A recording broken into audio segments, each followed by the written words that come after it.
Welcome into A to Z Sports Prime Time on this Thursday, April the 17th. And we've got a little bit of Titans transactional news to start the show with here tonight. We're happy to have you as a part of the Prime Time program, as is always the case Sunday through Thursday night here on the A to Z Sports live streaming network. Bert decided not to show up to work tonight, so instead Ross is going to make it happen if he decides to at some point transition to my screen as opposed to the thumbnail at your convenience. Ross, we will get this thing started with everything that's going on with the Titans. There is a transaction. Wrong button, dipshit. Here we go. There it is.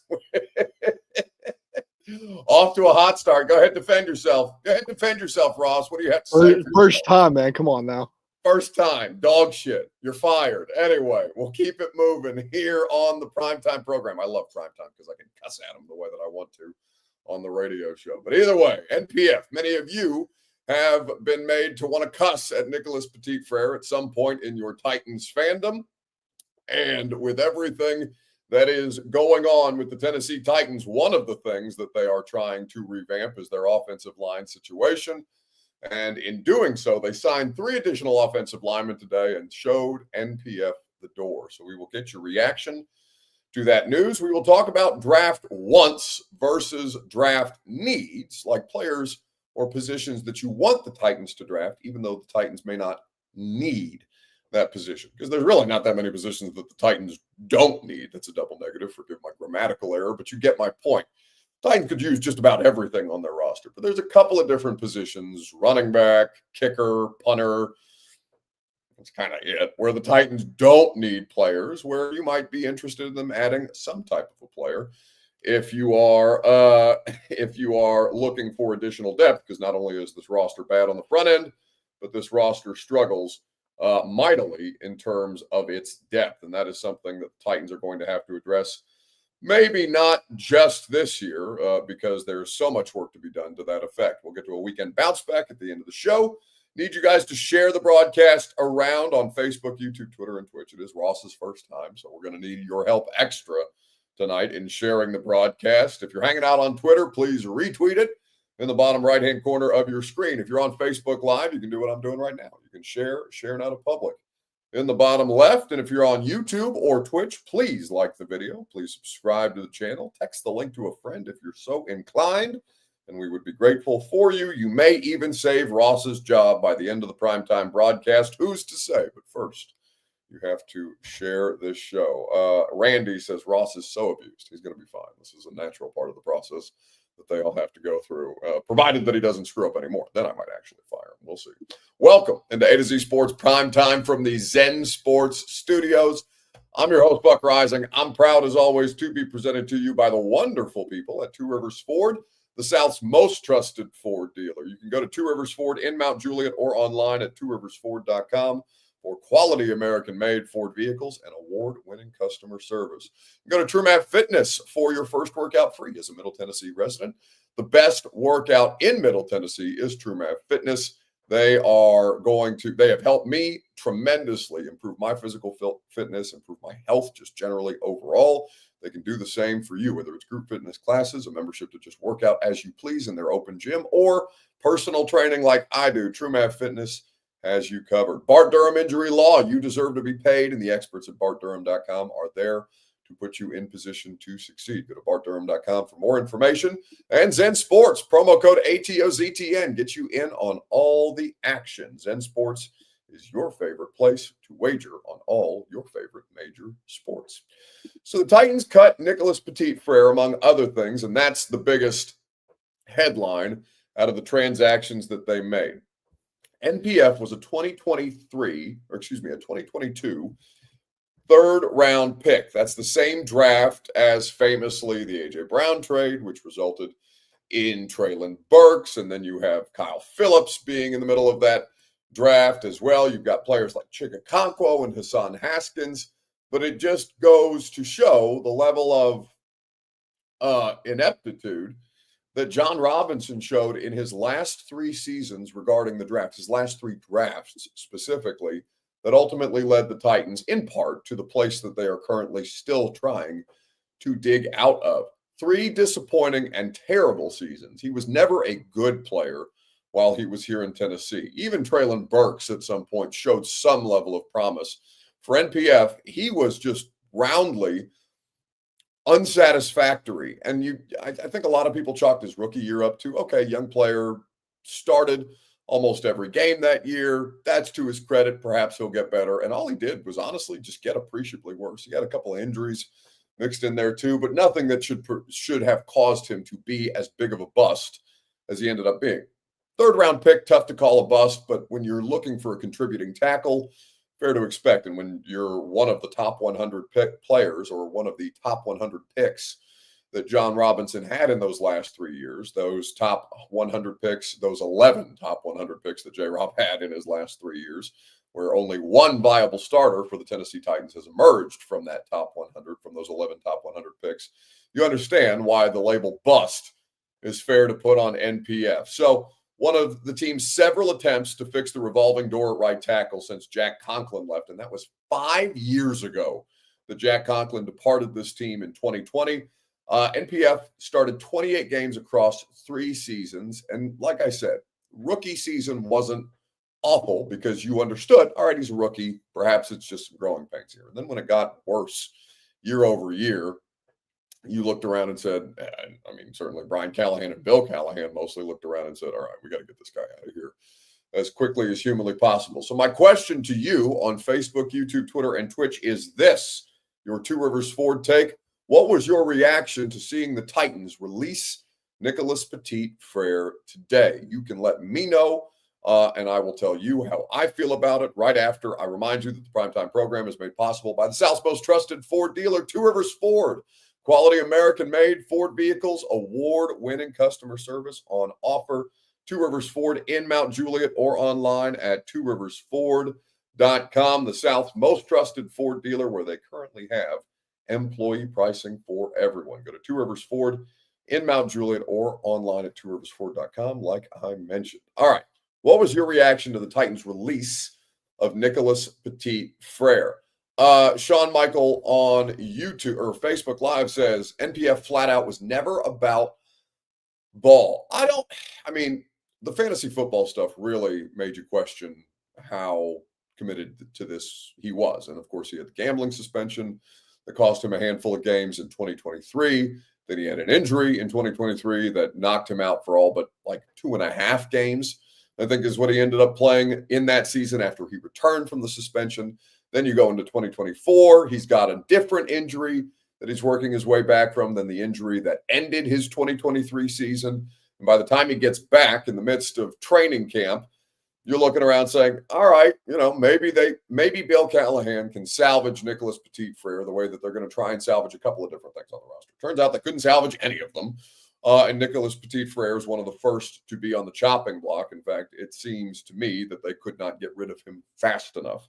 And that was my reaction. I'm surprised that he was still here this long after the season, based on the way that they felt about the level of tackle play that they were getting. And it's not like Will Levis would have been appreciably better as a result, but one of the things that did contribute beyond Will Levis to the Titans' demise, and Will Levis was a huge chunk of it, was the fact that their right tackle play with NPF was god-awful, wretched, horrendous, a turnstile, a traffic cone, whatever inanimate object you might assign to Nicholas Petit-Frere, he was that and then some. And then on top of that, coming into the 2024 season, he was announced as a part of Matthew Berry's Fantasy Life newsletter, which is so stupid for a player who was coming off a gambling-related suspension at the time. Ultimately, the suspension was reduced, but still, I mean, the lack of awareness by this person, whatever the financial compensation was, probably not as much as he could have made had he continued to try and be a starting caliber tackle or focused all of his energy on being a starting caliber NFL tackle. He decided that he was going to be a part of this Fantasy Life newsletter, and the jokes write themselves from there. Nate Samuel says, which is crazy because he was good in college. He was a solid player at Ohio State. He's a 3rd round pick for a reason, right? He wasn't some kind of no-doubter stud. at Ohio State. There were some flaws, and I remember the first Greg Cosell draft show that we did, as a matter of fact. Greg Cosell was on the radio show today because we announced that Brian Callahan will be this year's special guest to the Install Live with Cosell and with me on Friday, May the 2nd in the Analog Room at the Hutton Hotel. If you haven't gotten your tickets yet, they're probably so. I know the VIP tickets are sold out. You may go online and check if there are still GA tickets available, which were going for about $35, $36 when last I saw, but you can still go and check out, still go and see if there are tickets available at 1045thezone.com, because Brian Callahan, the Titans head coach, is going to join us in breaking down probably Cam Ward, almost assuredly Cam Ward, and the rest of the Titans 2025 free agents and draft class in that show. So we're looking forward to it. In fact, if Ross was good at his job, he might be able to find the link for the Eventbrite to drop into the live stream chat for you so that you might be able to see if there are still tickets available. Like I said, the VIP tickets are gone, but maybe there are still some GA left for you guys to pick up. Either way, my reaction was I couldn't believe that he was still here past the end of the season, because he is one of the most underperforming players on a terrible roster, the worst roster in football in 2024. And the fact that he was still here as of April 17th was pretty crazy. Look at Ross. Well done by him. So what was your reaction to NPF being released by the Titans today? Titan Kong says NPF was so much better than Lawan in his prime. Well, that's really stupid of you to say. I assume that that's a joke, because Taylor Lewan, whatever he was at the end of his career, which was hugely unavailable because of a botched ACL surgery, Lewan at his peak was a Pro Bowl caliber player, 3 consecutive Pro Bowls. And you can, talk. I know plenty of people chalk that up to, all right, was he juicing at the time? Because, of course, he got hit with the performance enhancing drug suspension in 2019. And then after that, there was a significant drop off in his play after he came back from that. Well, actually, not after he came back from that suspension. When he came back from that suspension, he was a monster. Him and Roger Saffold in that 2019 run, their best play was run left with Derrick Henry. Derrick Henry, behind a bad offensive line, does not become the Derrick Henry that he ended up becoming without Taylor Lewan, without Roger Saffold, Ben Jones, and the rest of them at the time. And so that is one of the dumbest comments that I think I've ever seen in this chat. And I love you all, but I do see quite a few dumb comments. NPF couldn't sniff Lewan's jock at this point. And then he very much points out, Buck, it was a joke. Okay, very good. Ian Herndon says, good job, Ross. Okay. He's complimenting. He's responding to his own compliments in the chat right now because he's got nothing better to do. So we'll see. Stop putting your own comments on the screen. Get out of there. All right. With everything that is going on with the Tennessee Titans right now, they did bring in 3 additional offensive linemen with some level of experience. Maybe not the pedigree of a third-round pick, but NPF didn't live up to his pedigree, so there's no harm in moving on from him at this point in time. And I still think you were going to draft offensive line help, and I still think you might add veteran offensive line help ahead of voluntary work and training camp and things of that nature. So my reaction was, I'm surprised it took this long, and frankly, good riddance. What I will say, though, because that sounds personal, as a player, he was horrendous. As a person, he was fine. I think he meant well. I think he, really, because somebody brought up that he is intelligent. Devin Mills says the irony is that he's extremely intelligent. That was not my experience, nor was it the experience of several people that work for the Titans organization. I have it on good authority. So I don't think that somebody who's extremely intelligent would put themselves in the position like the Fantasy Life newsletter, the way that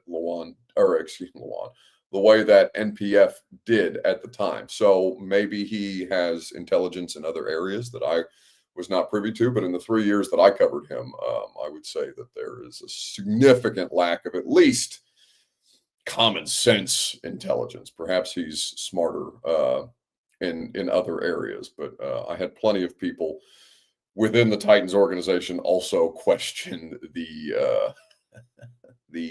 level of intelligence that he brought to the table on their end of things.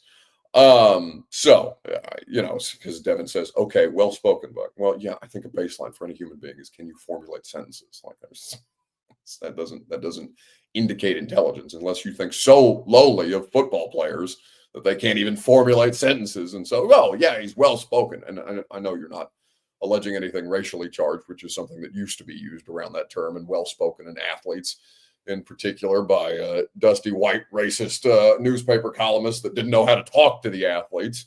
Thank God that we have moved out of that period of time. But yeah, okay. So if your bar for intelligence is well spoken, then perhaps you ought to reevaluate your level of intelligence evaluation at this point in time.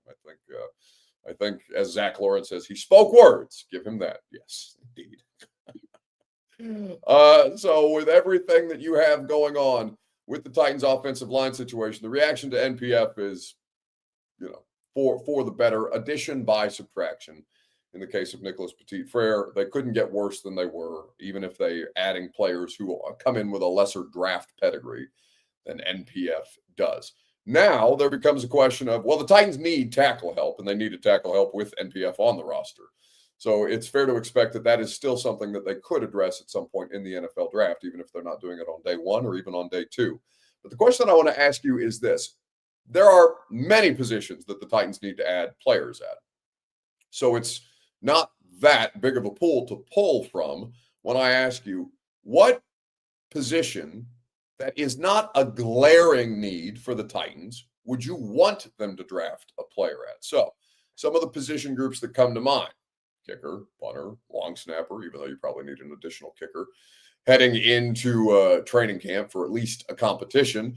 You probably don't need a running back, but could you add a running back if the right player was available? If you were also evaluating positions that were not outright needs, or at least not front-end needs, but that you wanted them to add players out, I think you could also look along the defensive line, especially given their 30 visits, where they've had 6 interior defensive linemen come in here on 30 visits.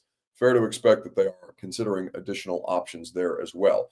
Middle linebacker, says Cole Claxton in particular. We'll get to a bunch of these positions here in just a second, right after I remind you that the Primetime program is made possible by Zen Sports. Plug in that promo code, ATOZTN. NHL playoffs are back in our lives. NBA playoffs are back in our lives. Postseason sports, always a good time. Major League Baseball going on right now. You can bet on all your favorite major sports with Zen Sports. Use that promo code ATOZTN. Get up to $100 on your no danger first wager. Terms and conditions do apply. Gambling problem? Call 1-800-889-9789. Must be 21 plus and in the state of Tennessee to bet at Zen Sports.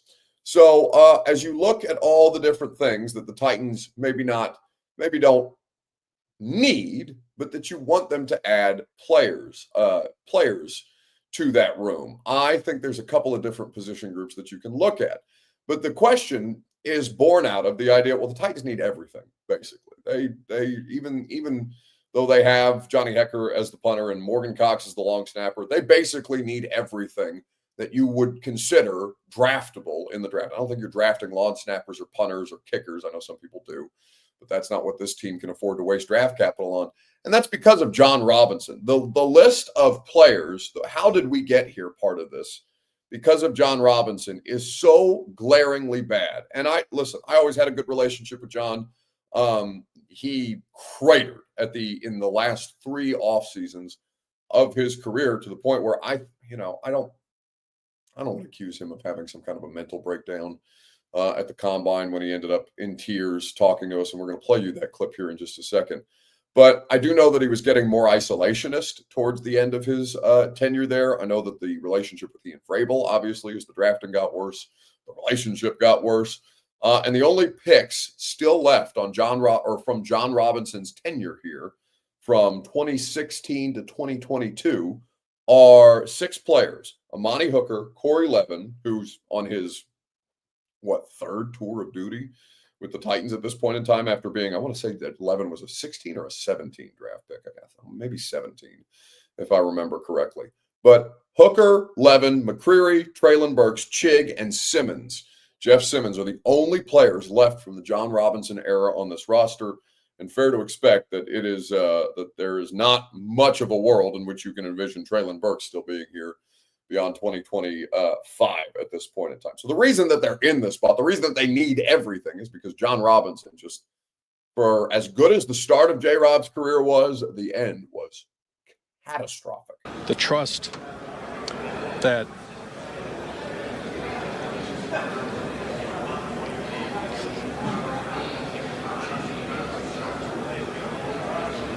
ownership has put in me, our fans, and I mean, that stadium was rocking now. And you can only imagine what it would have been like the next week. I was there at that. I mean, I'm at every combine for the last 8 years, or I guess 9 combines now. I was at that media session, and I immediately got texts from a lot of my friends in national media being like, what the F is Jon Robinson doing? And you better rip his ass for breaking down the way that he did. He is, Chosen says he's a part of the reason we're in this mess. He's the biggest reason that you're in this mess. I know Levis is the recency bias to blame. And I know some of you weren't, crazy about Vrabel at the end and all these different things. So it's not just one person, but if you had to pin it on one person, it would be that person. And I think he knew it. I think he knew it at the time. That was obviously before he traded AJ Brown, which is crazy. So there was a lot of things that started to go awry for Jon Robinson, and there's a reason. It's very rare that you get retread general managers. You get retread coaches in the NFL all the time. Very rarely do you see an NFL GM get fired and then get another opportunity. But Jon's been out of it for a while now. I mean, again, we are almost 3 years removed from him being fired by this team, and he still hasn't even been able to latch onto an NFL front office structure in any capacity, much less as a general manager. So really, really tough circumstance that Jon Robinson put this team in. And it's not like he did it on purpose. It's just, I don't know what happened there. But he started botching picks coming out of the COVID draft, and it never got right after that. So what position do the Titans not outright glaringly need, but you would still like them to add a player in the draft? Facebook, YouTube, Twitter, and Twitch is where you go. I will remind you while you give me your answers that the Primetime program is made possible by TrueMap Fitness in the Gulch. Your first workout is free as a Middle Tennessee resident. No workout ever recycled or repeated. TrueMapFitness.com for more information. They will put you in position to succeed on all your fitness goals. So when it comes to positions that the Titans don't obviously need, are there still players where you would want them to make an ad? Titans Kyle says safety or corner. Buddy, you need both. That's not a luxury pick. Who's playing safety alongside Amani Hooker right now? I guess it's going to be Xavier Woods. Xavier Woods is a player that they signed in free agency for a cost-effective deal. They have Mike Brown too, but you still need to draft a safety. You definitely need to draft a corner because you have no idea what L'Jarius Sneed's situation is going to be, and you cut Chidobe Awuzie this year. Roger McCreary has 1 year left on his deal. I don't know if Roger's coming back. I would assume they don't have anybody else that's worth bringing back other than McCreary. So, but that's a different administrations that drafted Roger McCreary. Again, Jon Robinson, that was his last draft with McCreary, with Malik, with Burks, and PF, Hassan Haskins. I don't need to read you every other pick. Chig. That's basically the entire draft class. But you get my point. There is no world in which they don't need to add a corner this year. Now, maybe they add a veteran corner at the end after we get through the draft process if the draft does not necessarily align there. But that's even without L'Jarius Sneed's legal situation that he's currently embroiled in. I have no idea whether Sneed is going to be back and playing for this team and it's not going to be an issue, or if there is something that is going to result from this allegation, this lawsuit that he's currently embroiled in, that would see him miss additional time beyond what he's already missed because of his injury circumstance. The Titans need a corner. They need to draft one or they need to sign one, regardless of what this is. So no, safety or corner are both needs on this roster, outright needs. Again, Amani Hooker also, I believe, in the last year of his contract extension, if I'm not mistaken. Perhaps Ross can clarify that for me and put it in the private chat if he would be so kind. Devin Mills says, cut Sneed, save $19 million, and then pay Ramsey to come home to Nashville. You don't save $19 million by cutting L'Jarius Sneed, do you? Let me pull up his over the cap situation really quickly, and I will be able to tell you what the contract for Sneed. There's no way in which they can cut him this year. Yeah, no, his guaranteed salary is $19 million. That's what he's getting paid. You don't save that. You would be $8 million in the hole. Guys, he comes with a dead cap hit of 31.1 this year. And that's if you cut him pre-June 1. If you cut him post-June 1, you only have to eat $480,000 as opposed to pre-June 1 eating $8.5 million. So I guess you could get through June 1 and then release him and eat $23.05 million against your cap, but that's not his cap savings. That's his guaranteed salary. That's the money that you are paying him no matter what happens this year, not $19 million in savings. What you're looking at there, bud. Devin Mills says, I'm basing that off an A to Z article. I don't know who the fuck wrote, excuse my language. I don't know who wrote that article, but they need to go check over the cap real quick. There is not $19 million in savings associated with L'Jarius Sneed. It's a very easy tool to go look it over the cap. Anyway, with everything that is going on, if he is suspended, you get all of that back, says Lewis Duffield. Well, and suspensions do play a role here, right? So they would probably be rooting for him to get suspended in that circumstance. But again, he would have to get suspended for you to be able to go through that process. And maybe he does end up suspended at this point in time. But right now, there's not enough information in that redacted police report to assume that there is a good percentage chance. Based on what we know about that circumstance, there is not enough information in there that would indicate that he is expected to be suspended. Right now, there's an investigation going on with all of that, but there's a couple of different things that have to happen before you could potentially recoup some of those finances that you have based on the language in the contract. All right. So with everything that you have going on right now with the Titans situation, what positions do you not need, but you want the Titans to add players in the upcoming NFL draft? The position group that is most glaring to me that I still think is a need is the defensive line group. Jeff Simmons, Devondre Sweat, Arden Key, and Harold Landry, and Jalen Harrell, who's also a part of that front seven unit. Harold's obviously gone. Sebastian Joseph Day is also part of that unit, who they brought back this year on a one-year deal. They were one of the worst pass rush groups in football. Their pass rush win rate collectively was horrendous. The only thing worse, well, I wouldn't say that it was worse than your quarterback play, because your quarterback play was a disaster. But the only thing even remotely close to as bad as your quarterback play last year was your inability to impact the quarterback week in, week out. They couldn't sniff the quarterback. And I know Jeff had a couple of games where he, looked like Jeff Simmons again and dealing with the elbow injury that he is expected to make a full recovery from. So perhaps he'll be a better version of himself, provided he can stay healthier this year. But he's been available, to his credit. He came back from that injury pretty quickly, but injury circumstances have bubbled up more for Jeff since he signed that contract, which makes it easier to highlight because you know how much more money he's making.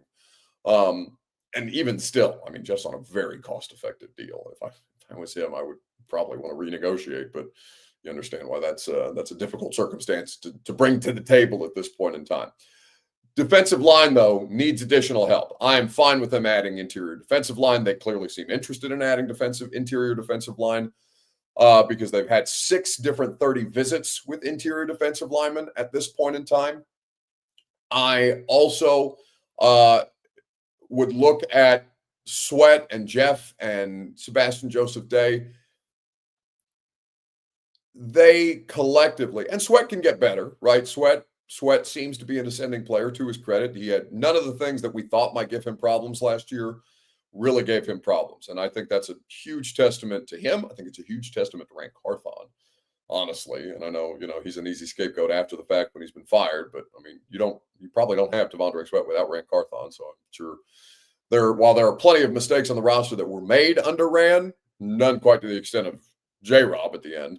But Sweat is somebody that you should absolutely be thanking Rand Carthon for, because of the extent of work that they did to make sure that the player was somebody that they could add. And to their credit, in year one, it paid off. Edward Hayford says, Buck, Big Jeff probably is listening. You guys are such babies about me and Jeff when the way that all of you who think that's a big deal would absolutely shit your pants if you spent one season covering an NFL football team in a locker room. Because I've had Jeff now for 7 years. And if you think that's the first time that a professional athlete has yelled at me before, you are sadly mistaken. Jeff and I are fine. We both understand the working dynamic. There are times where I'm going to piss him off. There are times when he's going to do things that I think are what's the word that I'm looking for? Not good enough. Like his performance since he signed the contract. He understands this. I understand this. And while we may have disagreements, and maybe those disagreements get public from time to time, the way the rest of you seem like, oh my God, Jeff's going to hear this. Jeff, I spend more time with Jeffrey Simmons than I have my family in the last 6 years because of what this job is. So it's not that deep, kids. It's going to be okay. And while we may not have, while players that you cover, you may not be friends with while you do it, because you are critical of them, or you should be critical of them when they deserve criticism, of course. It doesn't mean that you can't have a productive working relationship. And I honestly think that the worst moment that I've had like that is D-Hop got a piece of my ass. And I think I've talked about this before, but it happened in the locker room in Jacksonville in 2023. And none of you ever saw it because it wasn't in front of cameras or while I was doing the radio show live, but it was way worse. Not way worse. Jeff's language and Jeff's timing was really poor, because I think that was Special Olympics Day at Titans practice. So there was a lot of people around the tent, and that became a whole thing. But anyway, you understand my point. Like, it's not that deep, guys. It's going to be okay. Jeff understands criticism, even if sometimes he doesn't love it, and that's fine. He's welcome to bring it up.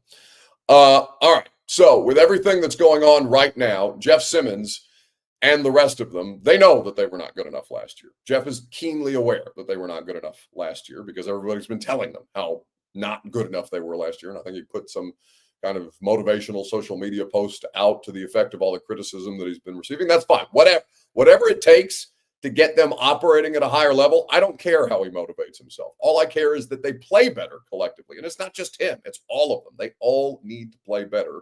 I don't care what the statistics, the counting stats say.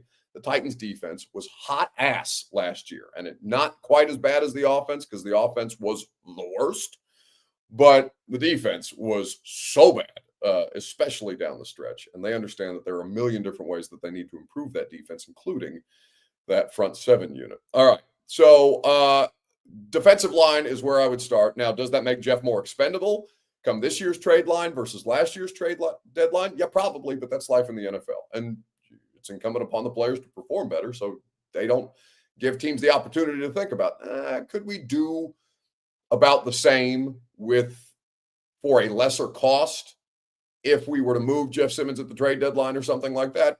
Sure. Those conversations happen all the time. He could play well enough and still get traded if we get close enough to that. So we'll see how that all plays out. Obviously, they're gonna go into training camp with Jeff Simmons on the roster, and we'll see what their season becomes. If they feel it necessary to move him at the trade deadline, then we'll have that conversation by the time we get there in October. All right, weekend bounce back. Who needs to bounce back most in sports this week? Facebook, YouTube, Twitter, and on Twitch in the comments section. I'm going to go back to the video that we played earlier today here in just a second, because it's very much worth playing, again, to understand the state of the Titans roster. But you tell me who needs to bounce back most in sports this weekend, and I will tell you that the Primetime program is made possible by Bart Durham Injury Law. You deserve to be paid, and BartDurham.com is where you go if you've experienced an automobile incident or a personal injury.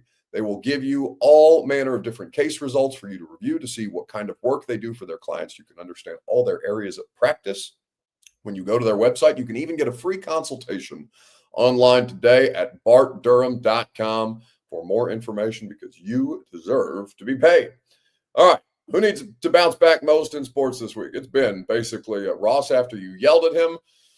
I'm still waiting for the bounce back. I don't know what he's going to be able to do to salvage the start of his performance where he's just letting you look at a thumbnail for the first 5 minutes of the show, but that's fine.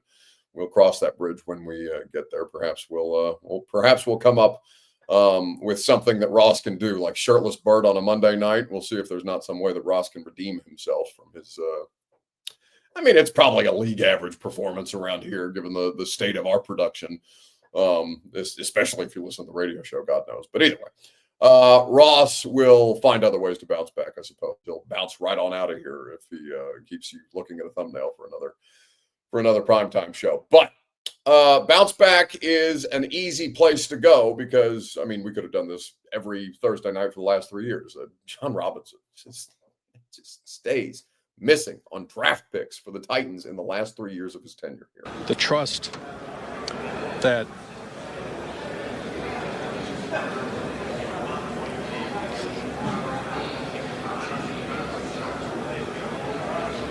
ownership has put in me, our fans, and that stadium was rocking now. And you can only imagine what it would have been like the next week.